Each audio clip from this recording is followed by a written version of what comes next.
Hello, I'm Aziel Marques and I'm the daughter of Anthony Marques and Fatima Marques.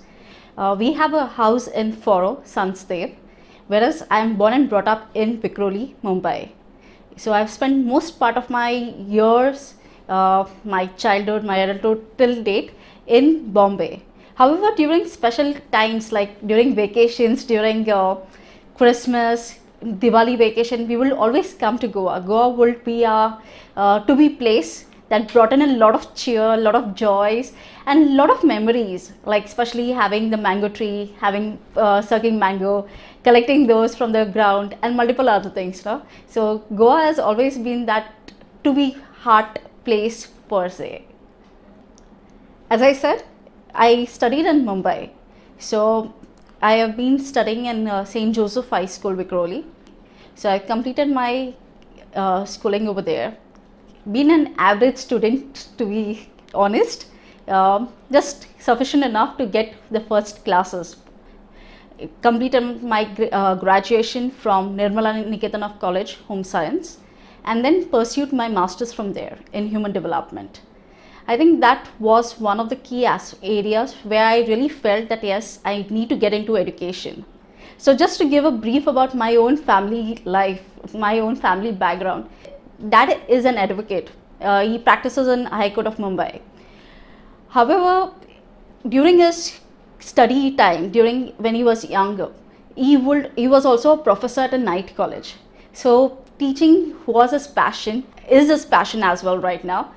Along with that, mummy was a teacher and now she's a full-time eco lover. Apart from that, I have two elder siblings. Both of them are directly or indirectly connected with education. However, I was the one who was not sure of education, considering education as my forte or area that I would really like to strive on, right? Really want to make it my future goals or my career goals. I completed my master's in human development, and during that master's phase itself, I had the opportunity to present my research paper at a national level conference. So I got a lot of opportunities. However, I was sure that I wanted to be a human resource developer. So I wanted to work in companies, get into learning and development mode, train the employees and so forth. At that point, at that stage when I completed my master's and I was looking out for a job, that period for human resource was literally, it was at its lowest level. There were no jobs in the market at that level, and even if there were, they would pay peanuts for that. And I wasn't really keen on that. I really wanted something substantial to begin my career. At that point, I got an offer for curriculum development. And I was like, fine, till the time I can jump on to a human resource, I will continue doing curriculum. So curriculum development is largely where we plan the activities that are given to teachers to conduct it in the classroom. So the teachers kind of read the plans, do it as we direct them, how to arrange students, what activities to be done, what songs to be sung, and multiple others. And during that phase itself, just a couple of months later, my first nephew was born, and that was my turning point. And that time on, I decided that yes, I want to be an educator. I want to be in the education field. And then it just kept on going. I was fortunate enough to be working with the best of educational organizations like Podar schools. Then apart from that, even Velamal School, which is in South in Chennai, one of the famous schools in Chennai. Then Vipgear group of schools, the parent company is called as Rustamji Kirawala Foundation. So I worked with them. I've got a wide range, diverse range of experiences throughout that phase. So my main forte lies in the curriculum development and teacher training. So I've handled teams, taken charge of programs and so forth. 2-3 years back, I was a head of school for us at Indore. And that school was specially meant for children with learning difficulties. That means children who found it really difficult to strive in a regular school, either because of learning disabilities or learning difficulties like dyscalculia, or because of ADHD, autism, multiple reasons. And during that phase, I was awarded the Best Young Principal of the Year in 2020. That was a time that when suddenly COVID struck, and when all of the schools were literally struggling to move from a physical mode to a online mode, we were one of those schools that within no time shifted our mode and continued seamlessly in the online mode. Having children with special needs, that is remarkable, and we were featured on one of the national level talk shows as well. So that has been, so yes, that particular award really means a lot considering the kind of background it comes from. And from then on, a year back, I started my own venture called GPS for Parents, because during COVID, one of the key aspects that I realized was that yes, we cater to children, we cater to teachers, but when COVID struck, the most difficult period was for the parents, because the parents weren't aware of what activities to do with the child, how to engage the child at home, how to cater to their happiness mode, their anger mode, because the temper tantrums will rage suddenly. COVID has been a difficult phase for everyone. Like children have been locked into the house 10 by 10. Like in Mumbai, in most of the metro cities, the house is not beyond 2 BHK or 3 BHK, right? Goa, we have that luxury of having a garden and so. But in Mumbai and most of the places, we do not have that. And so the physical development of a child was really hampered. Overall, the academic growth was hampered as well. Socio-emotional, because everywhere there was fear, there was anguish, there were so many emotions that we all of us were struggling with, and the same was with kids. And at that point, teachers were far away from children, so teachers literally had to get the parental support to do anything. And at that point, parents really took a good charge of children. But at that point, I realized that yes, parents who have been with the child right from the womb, from the time the child is in the womb, they have nurtured until date. But how little they really know about their child. How much do they know? What do their child like? What are their interest level? What are the ways that they can divert the child's mind if the child is, say for example, angry or stubborn with respect to certain things? Why were children not listening to parents? And that's when parents started going on Facebook, on WhatsApp, looking out for answers at how to take care of my child. And that's when I realized that yes, as a school, being associated with school, I know that we normally call parents on two occasions. One is the orientation session, where we in school we just tell the parents, yes, your child will study ABC thing, will be in so and so class. And then the second time is during the parent teachers meet, during the giving the result time. That's the only two times we literally meet the parents. But one big gap that was found was that parents didn't really know what was best suited for the child. It depends on the child's interest, it depends on the child's age, that basis each age level, what are we expected to do, what best can we do for a child. And that's when, with that aspect in mind, GPS for Parents was born, keeping the main focus that yes, it is the most difficult point for a parent is to handle the child's emotions, especially when it comes to academic aspect, academic failures, or building a bond with a friend, or being able to express one's anger. There are so many things that the parent has to kind of handle. However, if it's not handled in the right manner, the child will start disconnecting from the parent. And when that disconnect kind of happens, right, the parent loses the real respect what the child has, what the child really adores them for. And the moment that gap starts widening, that's when whatever the parent intends to say, whatever the parent wants, obviously the parent is looking for the well-being of the child. But since that is not being communicated in the right manner, the child will obviously say, no, I don't want to do this because my parent has asked, I'll just try to oppose it, right? So, and then what flows is the parent gets angry, and then the parent is like, why is my child not listening? Then the punishment begins, the shouting begins, and so forth. So rather than getting into that vicious cycle, how can a parent really take charge of the child? How can a parent really create a good bond with the child, that whatever it is, be it some fear of a child, be it heart breaking moments of a child. Maybe the child has a girlfriend or a boyfriend, whatever it is. The child is so comfortable with the parent that the child discusses with the parent, right? So just with that main focus that yes, let's have a good parental and parent-child relationship. That's how the entire 5-day parent masterclass began. So the main purpose of this parent masterclass is to ensure that the parent is happy. Because if a parent is happy, the parent knows what has to be done, how it has to be done, the child will be happy. Because parent is the kind of a reflection. You do, like you may be aware, whatever happens at home, whatever situation happens, if there is a lot of sadness, it reflects on the child. If the parents are happy, there's joy bubbling in the family, the child will be happy. So the child is literally, everything gets reflected on the child.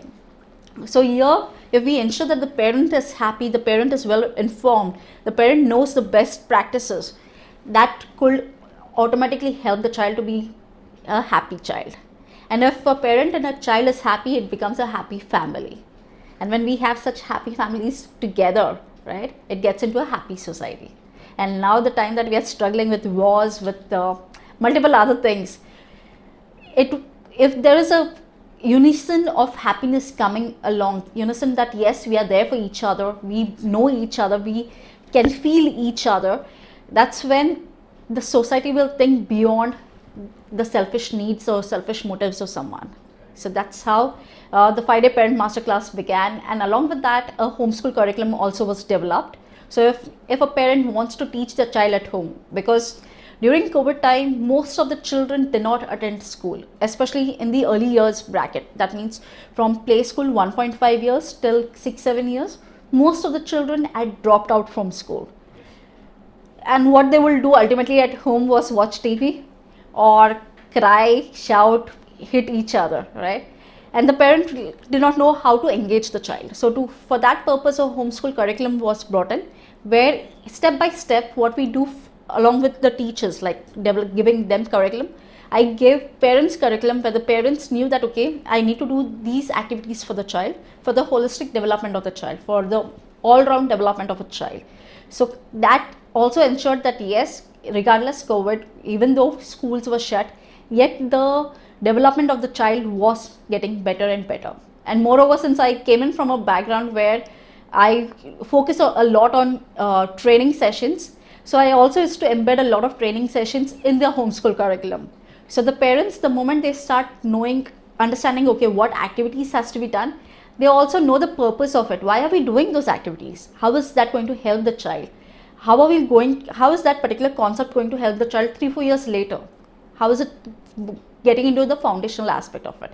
So those aspects kind of help the parents to become more mindful of their steps they take. So one of the parent during the parent masterclass also mentioned, she was a professor, like around 35 to 40% of parents who have attended the 5-day parent masterclass have been teachers, teacher trainers, headmistresses, principals, and across India, even from Dubai and from other countries, parents have joined in. Just citing one particular example is like one professor of a management college. She, while attending the session, because it's more of an action oriented session, she got to a child and the child loved playing video games. So she just sat next to the child, and the child was around 7 years old. So she observed the child, that what is the child liking, what is the child not liking, because that was a part of the assignment that I suggested. And that's when she saw that he had named himself Lonely as a character. And she asked him that why did you name your character Lonely? And that's when he said that most of the time you are in college, other time when you are at home, you are busy cooking, busy with social media, multiple other things. I have no one to speak to, I have no one to be with. Whenever I want, I can't connect with you. And that's why I feel lonely. That's why I feel that yes, I am not, I don't have anyone over here. So looking at that aspect, she realized that yes, this program has helped her realize that being mindful of the child is very important. Because if you take kind of action at the start itself, at the initial period. It becomes easier before the child enters teen or adolescent period, right? So that's a key aspect. So GPS for parents is largely meant for helping parents at maybe initial level or at a more concrete level of it. So what are the challenges that you face in teaching such children? I think one of the major challenge is to bring a positivity in the community and in the family members while teaching, because the more you equip the child tries its level best to do it. And so one aspect is about the community and the parents. Because of the shame, parents will not put the child in the school even though they knew that they require that kind of a setup, considering the kind of personalized teaching required. See, education at large is meant to be personalized. That means every child should have a personalized levels of learning. Unfortunately, in the current education system, we give the same treatment to all children. In that, some will survive, some will pass out, some will kind of struggle, and some who cannot keep up to that pace will just let it go, right? Like considering my own example, as I said, till my 10th, 12th and even graduation level, I was at a first class level, at a say 70 plus level kind of a thing. But now I'm doing my master's in education. That was a choice that I took. That was a thing that I decided that yes, I want to grow more, I want to go beyond.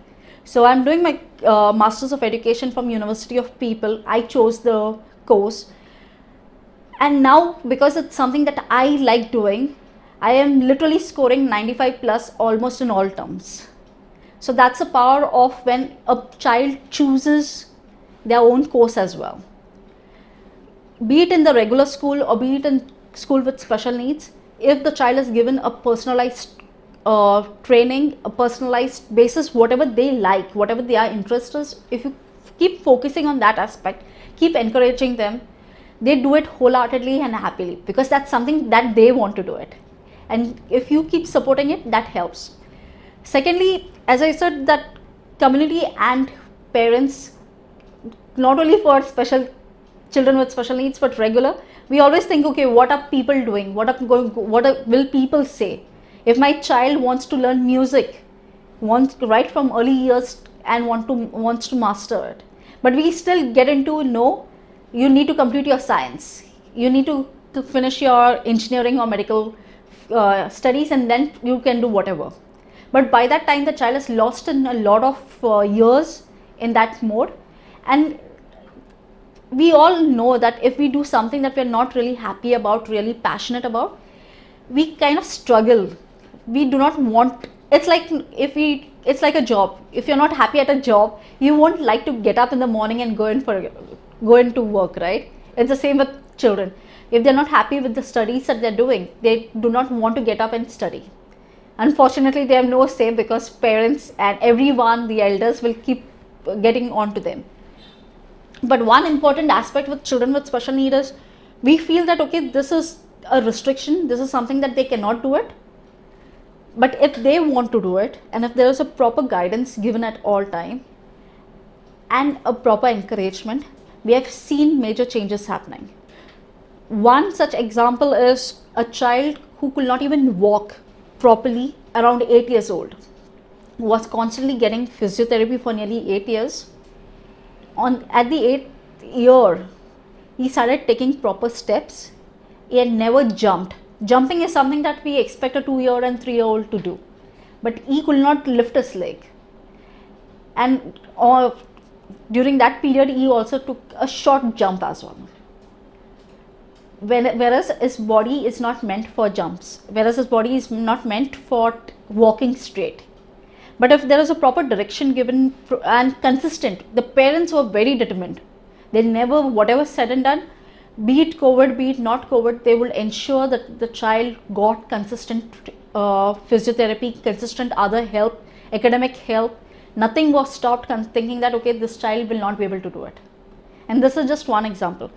We've had children with learning difficulties, who dropped out at class 9th and so. The moment we attracted them with something that they started liking, obviously that aspect of their liking became better, but it also improved their academic scores. They started liking maths, which they hated for their life, because of which they had dropped out. So that's the impact if we motivate children in the right manner and if the parent and the child work together. I'll cite one of my own example. So yes, I have won the Best Young Principal of the Year award. I have trained nearly 500 schools, more than that teachers, nearly 7,500 parents and children directly or indirectly. But one of the key reasons that why I was not looking at continuing getting into education field was because somewhere I felt that people will never be able to understand what I wanted to say, and that was because of my own childhood experiences. As a child, I had two major speech issues. One was stammering and the other was stuttering. So stammering is when you drag a particular word, stretch it a lot, and the stuttering is like wrong pronunciation of that word. So for example, there's this particular movie of Shah Rukh Khan, one of the old movies, very famous, you must have heard. It's the movie Dar, and he had a famous dialogue, Kiran, right? He will stretch us. That particular dialogue brought him a lot of fame, a lot of prosperity. But for me, it was worse. If I had to say Kiran, it was literally as saying Kilan. So it was stretching a word and not saying the word appropriately, right? So because of that, I was bullied a lot. People really shunned at me. I literally, out of that shame, I will not talk. Most of my childhood and adolescent phase, I literally do not speak with people. I will do a lot of actions. So even to ask for a glass of water, if I had to ask mommy for a glass of water, I will show an action at the age of 14. So that was a phase that I had gone through. But by God's grace, as you get negative experiences, there are people who also support you. Family members, friends, couple of teachers. And that's when I realized that if I'm not able to express what I feel, then I'm missing something out of it. There's something that is not going right. And for that purpose, even at the age of 16, 17, to say a hi, I will practice 10 times. Hi, in front of mirror, in the washroom, everywhere possible, in my mind. Hi. Then yes, I will go to the next step. Okay, now let's introduce my name. Hi, I am Aziel Marques. I will practice that another couple of more times. And if it was something with respect to a para or something, I would have never imagined sitting across like this and having a conversation. I don't know if you realize that I had these issues before this, right? So that's the power. The moment you put in a lot of effort, a lot of intent, and you put all your things into it, and you get a good environment to support you, whatever are the drawbacks, you can still overcome. For me, it was a complete turnaround. A voice that was voiceless as a childhood is currently a voice for so many people, for so many parents so many parents, teachers. Like the last month itself, we have trained more than 150 parents and teachers across 5 countries, right? So somewhere we feel that no, this is not something. If this one cannot speak, this cannot speak, it won't change. No, if you put in the efforts, you put in the possibility, maybe the person may be able to speak. That is one possibility. If not that, at least the person will be able to express in other form. For me, because of that shame that I had gone through till my adolescent age, I literally gave up on talking because I could not talk in the first place. I gave up with respect to expressing as well, be it written form or artistic form. So that took a major hit on my own vocabulary building, my own language skills, my own vocabulary. And then the moment you are not able to speak, you're not being able to express, your social life has gone for a toss. Academically, you kind of get below because most of the scores till then are verbal. There are oral exams that happen. And because of my oral aspect being low, my vocabulary also being low, overall my academic scores also had deteriorated. I started getting more violent as well, because I could not express, people could not understand me, that I needed some way to express myself. And that's exactly what happens even with children, or even with parents or teachers, because we have gone through such a turmoil period in our past. We are not able to express in the right manner, and that leads to a lot of other challenges in our life. And the moment we are not able to express it in the right manner, it starts impacting other people's life as well. Fortunately for me, the moment I had that moment, eureka moment kind of a thing, that no, I need to start expressing. If I'm not able to express whatever good thoughts and concepts I have in my mind, I will never be able to share it with others. And that was my turning point, and that's when I started literally striving hard for it. And for that matter, anyone who has whatever issues, be it physical nature, mine was of physical nature, right? That's something that people will say that it will never get healed, it will never improve. But if something with respect to physical nature can take a turnaround, a person who will not speak can speak so fluently currently, then it can happen to any other issue, be it academic issue, be it a socio-emotional issue where you cannot form bonds with each other. It could be any other aspect in life. And that's a key aspect. So through my own journey, I'm also trying to motivate other people through such training sessions, be it with teachers, be it with parents, because parents are, according to me, parents are the key aspect for a child's growth, child's development. We always think that the school has a big role to play, but not really. If we see that the child is in the school for 5 to 6 hours, out of that, the child will hardly speak maybe for 1 or 2 minutes in the entire day. And that 1 to 2 minutes will be largely to answer a question in yes or no. So if the child is not able to express over there, the only place the child can express is back at home. And if we do not provide that kind of an environment at home, the child is missing out big time. And then we, after a few years, we'll say that the child is not listening when the child enters teen or adolescent period, right? So that's the main aspect. Let's get together and start building a happy family, a happy parenting and a happy childhood person. I strongly believe, as you rightly said, there is no change. Not only past 25-30 years, it's more than ages. Like, people have died shouting out loud that please revolutionize education. If we see the mobile segment, right, there are so many changes in the mobile segment. There were no mobiles past, like if you say last 10 years, last 10-20 years, mobile started coming into the picture. Before that, it was landline. Now there is no landline.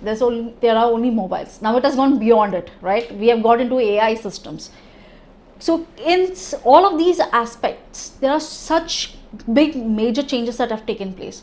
However, with education, we have still in that route that I was learned in this particular manner. This is how I'm going to teach you. And that's, I think, very fatal for us, because education is life, as John Dewey mentions, one of the renowned educationist, a renowned person. And if we want our life to be happy, we need to ensure that the education is a happy moment for the child. It is the moment that the child feels, oh wow, I'm learning something, I want to continue doing it. I don't want to stop it. I don't forget about crying. I'm looking forward for it. My parents are asking me to come for lunch. My teachers are shouting that, oh, time up, it's time up. But yet I'm totally engrossed with it. The moment this kind of a revolutionize comes in, that's when we are heading to a right education. And that will come in only if the education serves two purposes. One, it is personalized. That means whatever the child likes, it is given. So if, for example, if I like cricket, I used to play a lot of cricket. So if I like cricket, I will do my maths, I will do so many things playing cricket. Maybe the best thing would have been teaching me how to speak while playing cricket, because that's my happy moment. The moment I'm in a happy state, I'll be giving my best towards, right?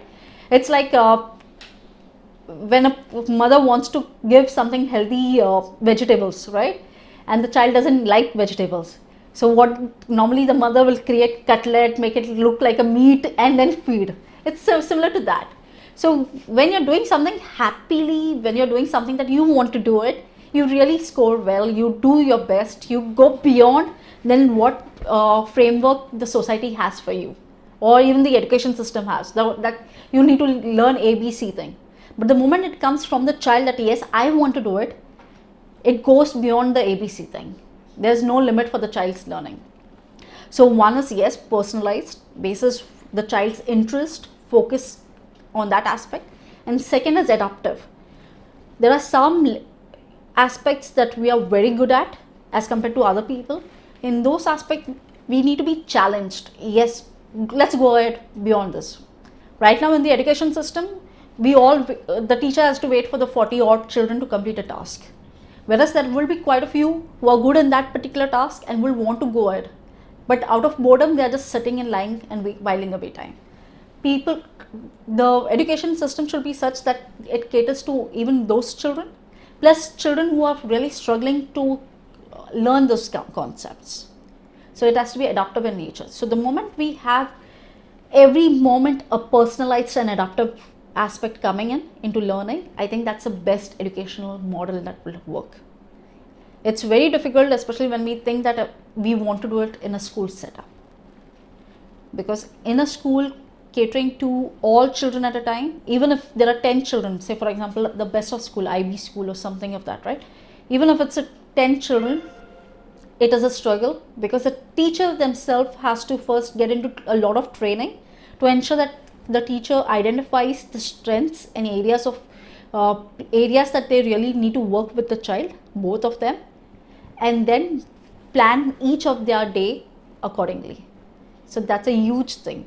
But yes, it is possible. It is something that is certainly doable if the right kind of training is provided to our teachers as well, and the right kind of people are there who are getting into the framework of curriculum, so that there is a particular direction given to teachers as well on how to progress, on how to proceed, right? So I think once that, and the key other aspect of education system, if it's with school, then yes, the teachers need to be motivated, they need to be trained well. If they are not happy, you can't expect a child to be happy. It's just like a parent. If a parent is not happy, a child can never be happy. The same with school. If the teacher is not happy or contented with the work they are doing, it can be seen in the child as well. So yeah, teachers' well-being is the most important when it comes to our school.